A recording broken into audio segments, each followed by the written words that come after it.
আসসালামু আলাইকুম। ছুটির দিনে বাসায় থাকলে ছেলে মেয়েদের জন্য ভালো মন্দ কিছু রান্না করতে মন চায়। বিশেষ করে আমার ছেলেটার খুব পোলাও, মাংস, রোস্ট এগুলো খুব পছন্দ করে। তো ভাবলাম আজকে ছুটির দিনে আমার শরীরটা খুব একটা ভালো নেই, মাথা প্রচণ্ড রকম ব্যথা করছিল। তারপরেও ভাবলাম ছেলেটার জন্য কিছু একটা রান্না করি। তো পোলাওটা রান্না করলাম।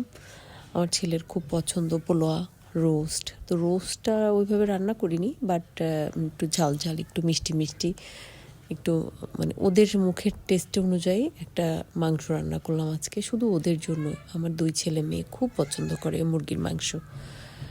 তো মুরগির মাংসটা একটু রোস্টের স্টাইলেই, কিন্তু অন্যরকমভাবে একটু রান্না করেছি। খুব মজা করে আমার ছেলে এটা আর কি খেয়েছে।